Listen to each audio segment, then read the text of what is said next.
Hey everyone, welcome back to Sumsup. Today we are going to do practice questions on Murmur Made Easy. In previous video I taught you the 5-step algorithm every med student should know for solving murmurs.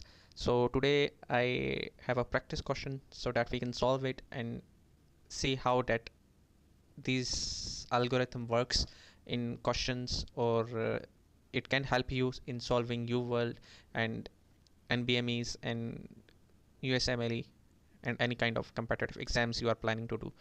So let's jump into it. If you haven't watched the previous one, I will put the link in the description. Go watch that first. Okay, first read the statement, then I'm going to explain. Okay, so in this question, I made this question up and it's like full text and can't see anything here.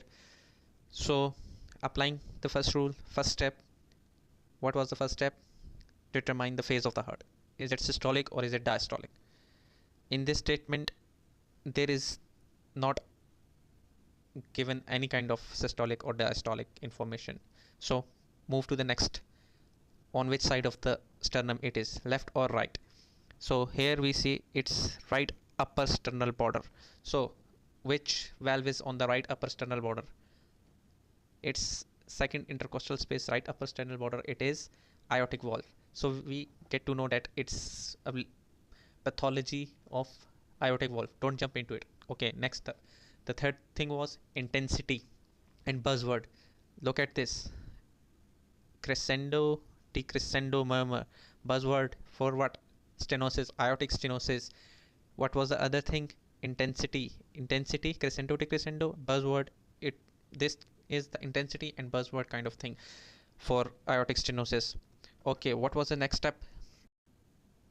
So the fourth step we had was change with murmurs, change in murmurs with maneuvers. And in those questions we have a lot of maneuvers. Like look at this: when the patient squats, the murmur increases. When the patient perform a sustained hand grip, the murmur decreases. During the strain phase of the Valsalva maneuver, the murmur decreases.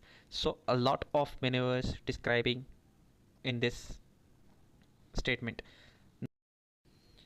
So when looking at these maneuvers, you would see whenever the preload or blood in the heart increases, the murmur increases, and whenever the maneuver is like sustaining hand grip, it decreases.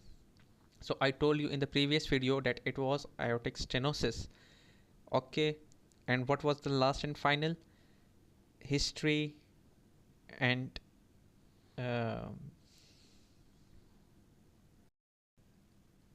and what was the last step? It was history and clues. So look here: a 72-year-old man having calcified aortic valve. So it gives a lot that it's aortic stenosis, and B is the right answer. I hope you get it right and you find it helpful, and B is the right answers.